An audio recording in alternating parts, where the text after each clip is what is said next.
foot, let's stop. Left foot, let's stop. Freeze! Everybody at your pace. Come on, y'all. We're going to test you guys out. How low can you go?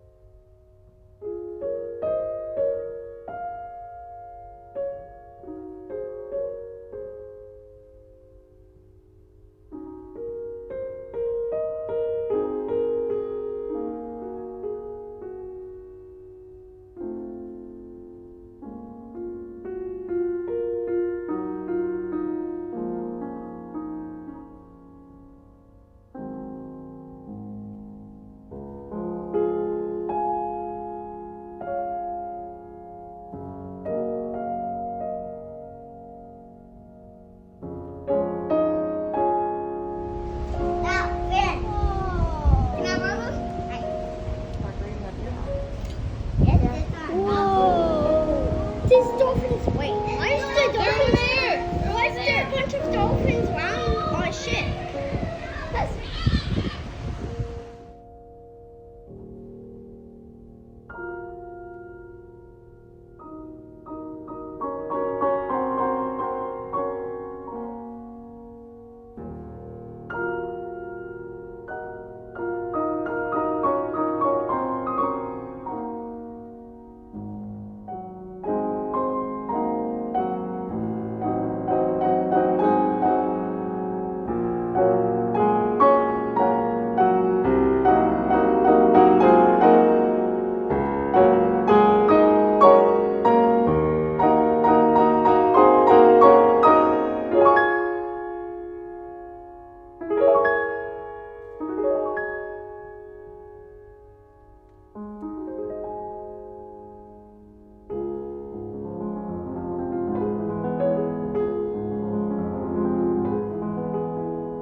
I see trees of green,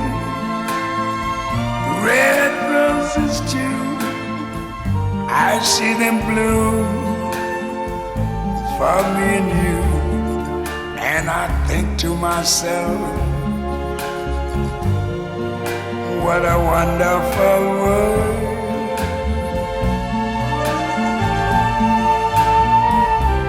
I see skies of blue and clouds of white, the bright blessed day, the dark sacred night. And I think to myself, what a wonderful world.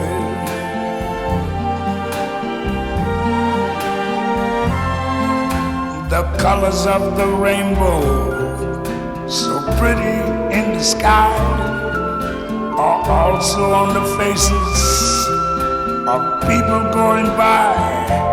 I see friends shaking hands, saying, how do you do? They're really saying, I love you.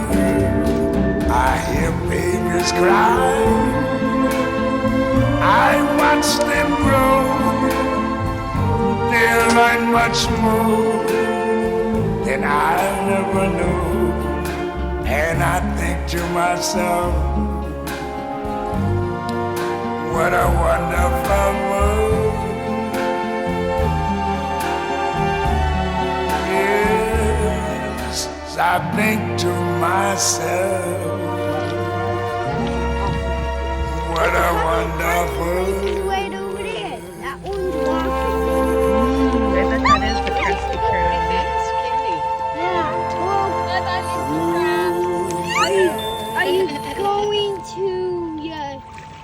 place where you work for money?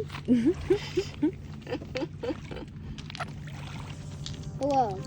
Are you trying to eat something, or are you just running away from my stuff? I'm eating one. No.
Because communication with the outside world was limited, word of that discovery didn't get out until 1897, and that's what spurred this massive gold rush.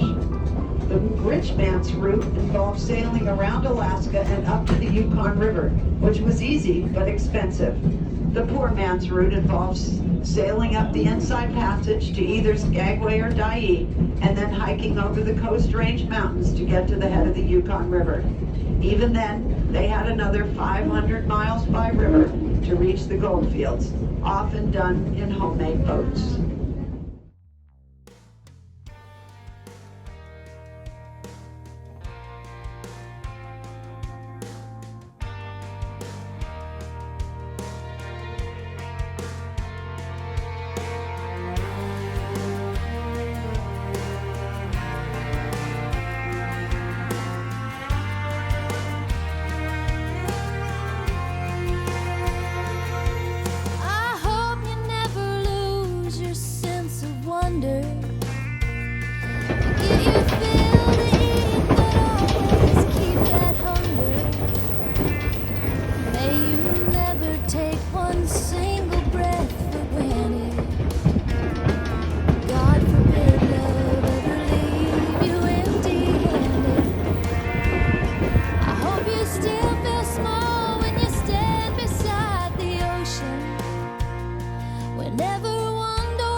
Promise me that you'll give faith a fighting chance. And when you get the choice to sit it out or dance, I hope you dance.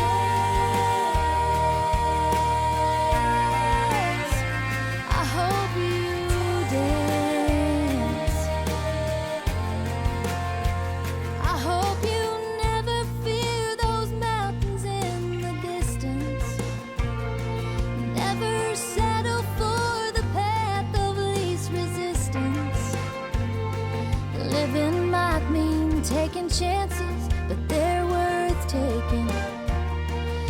Heaven might be a mistake, but it's worth making.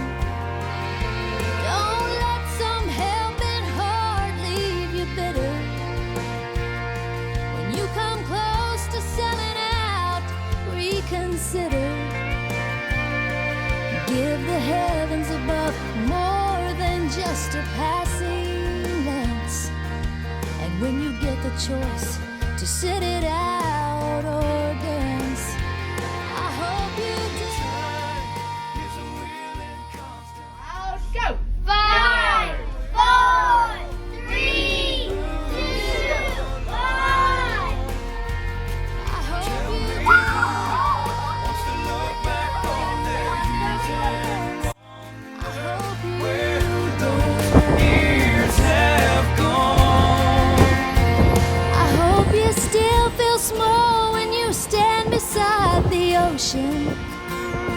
Whenever one door closes, I hope one more opens. Promise me that you'll give faith a fighting chance. And when you get the choice to sit it out or dance,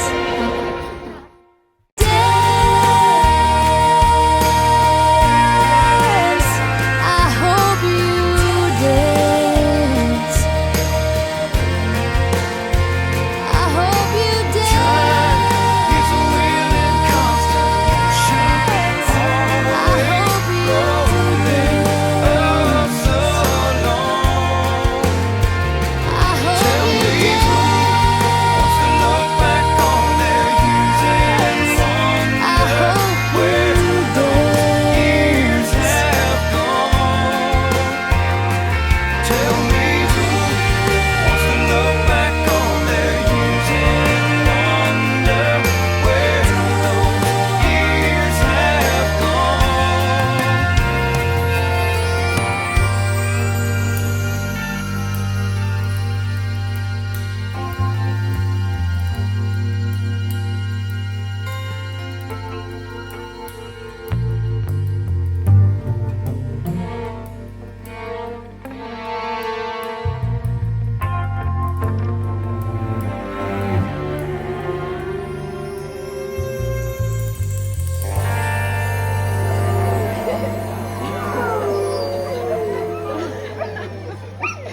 Welcome them back.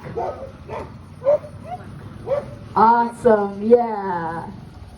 Up front are Kingpin and Jigsaw. Then there's Wingman and Muffin, Jackpot, and Carhartt. That's the team that we had this morning. And I'm not sure if I mentioned the ages of any of the dogs as they were hooking up. We've got, let's see, Muffin is 3, Jackpot is 5, Jigsaw is 11. So in the summer, we're going to combine the older, more experienced dogs with the younger dogs. Because those older, more experienced dogs, they can literally demonstrate what we're looking for from the younger ones. They know what the turning commands mean. They know how to cross the creeks with confidence, so they can help us to coach the young dogs throughout the summertime. And I hope that all that information gives you a good idea as to who our dogs are and what their life is like here in the kennel. Moreover, if there's just one thing you remember, I hope you see the dogs are happy, healthy, and all of us love what we're doing. What do you think?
place too. And whatever it means, whatever the feeling is, I think it offers us maybe just a little bit of feeling slightly insignificant. That just the vastness of this place, the vastness of this country, the vastness of this planet, and we're just one tiny, tiny little organism on it. And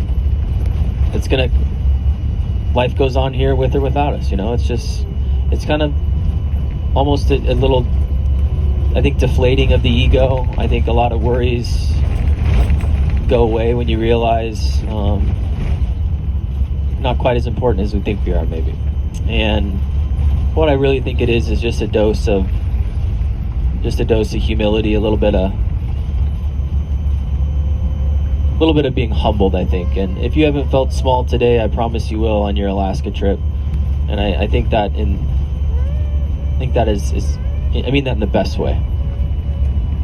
My mom is right outside my door. Look closely, a little deeper, and you're gonna start to see chicks. There's probably 6 or 7 eventually in there. And here comes the dad trying to scare us off.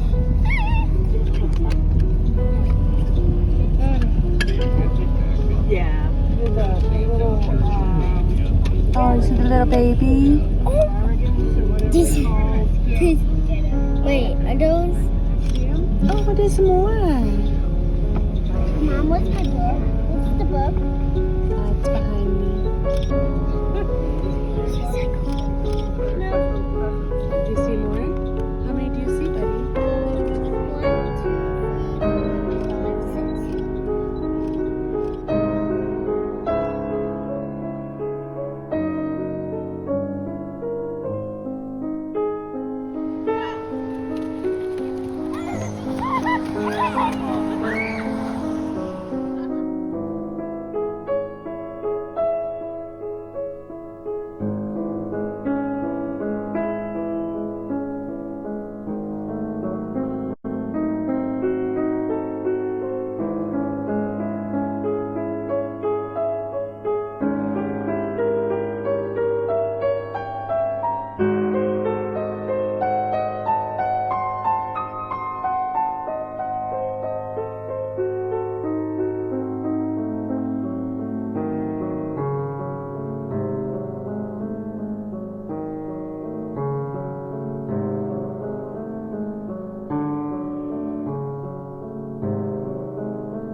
Mrs. Ronald and Nancy Reagan. Yeah, they were gifted that home back in the summer of 1984, and they were very happy there for 3 whole days.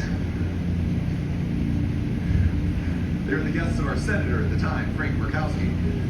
And the Reagans stopped here to refuel Air Force One on their way back from China. But then we learned that 3 days later, Pope John Paul II was going to stop here on his way out to Korea. And so we asked the Reagans to stick around and arrange a meetup. And we built the event too. Called it the Summit at the Top of the World. That was kind of cool. It was the first time CNN ever came up here for anything live. But they sent a guy. He was out there on the tarmac. Breaking news. The Pope and the President are getting gas. 6,000 people came out to watch them.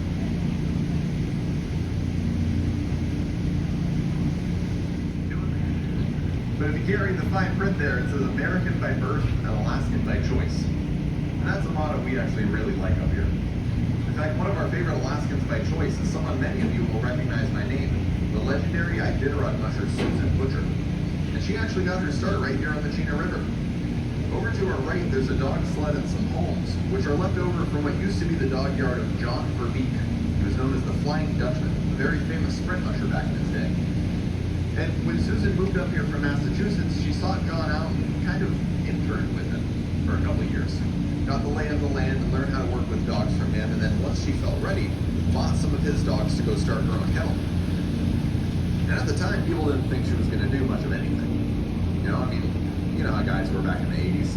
Oh yeah, little girl's going to move up here from Boston and win a dog race. Yeah, right. But then she kept passing everybody. Right? She won 4 Iditarods in 5 years. First time that had ever been done.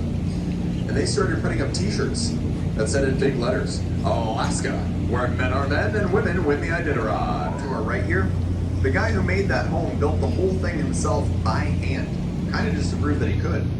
He cut down every tree, hand peeled them with a big draw knife, custom fit them all together. And the only power tool he used was a chainsaw at the end to cut out the doors and windows. It's a beautiful work of art, but it took a lot of work. So when his brother moved in next door, he went, yeah, I'm gonna build a big frame home instead. 2x6 in the walls for extra insulation, triple pane windows, and you'll spy a hot tub out there on the deck.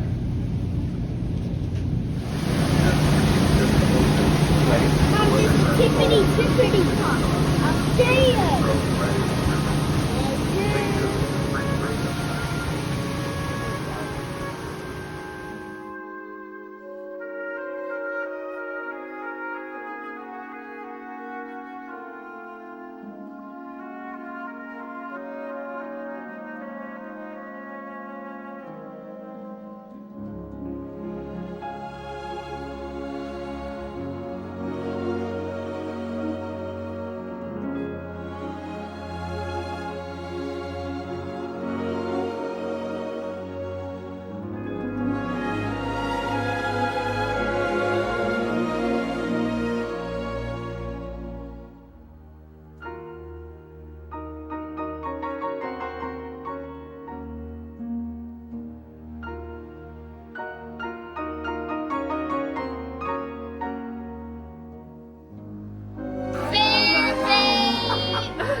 One more. Get the cake.